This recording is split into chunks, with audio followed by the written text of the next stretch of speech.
With urban sprawl, city congestion and the mining boom putting pressure on state and territory governments, there have been hopes a new Commonwealth population plan would highlight ways to deal with the stresses. But the new strategy, released today, has some accusing the government of being light on detail despite a year's work on the plan. While it outlines broad principles, the federal government is at pains to distance itself from any targets that would point to where Australia's population might be headed. That has critics accusing them of dodging the difficult questions. Brendan Trembath reports.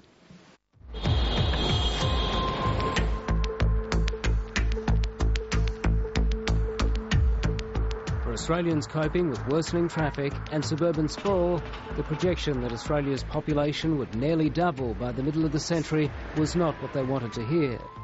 I actually believe in a big Australia. But then came a new Prime Minister and an election campaign fought on the urban fringes of the big capital cities, where squeezing in more people was not a popular option. Let's take a breath and get it right. Let's not make as our national goal the goal of a big Australia.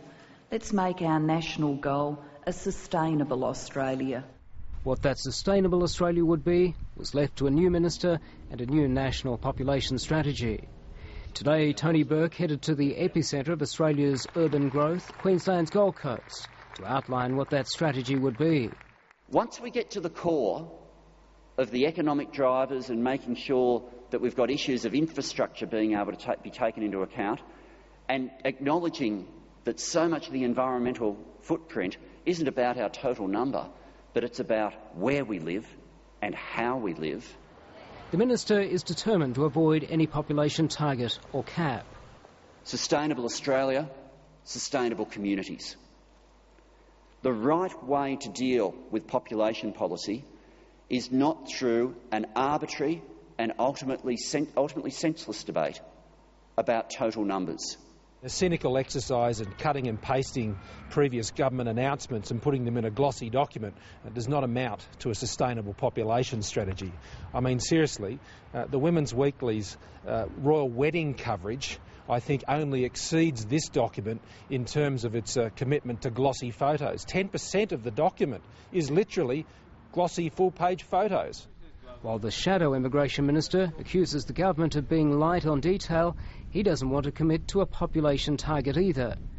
Coalition's very prepared to support policies that ensures a greater spread of the population and supports regional areas. But we shouldn't kid ourselves that that happens overnight, and we shouldn't kid ourselves that that absolves a government from the responsibility of seeking to manage things that were within its control, which is obviously the migration program. The typical Australian are going to have less because there's the same size cake with more people sharing it, everyone gets less.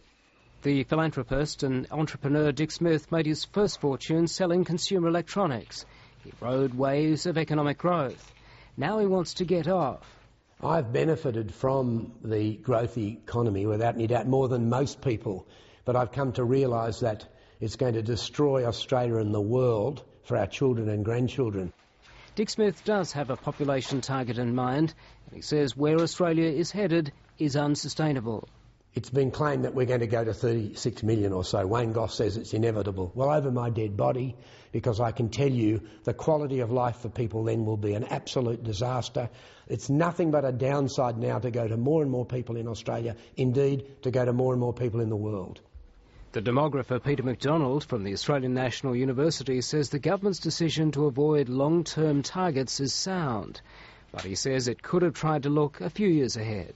I think it might have focused on population growth in the next decade at least, to be more specific about that, because I think in the next decade it's pretty clear that migration is going to remain relatively high.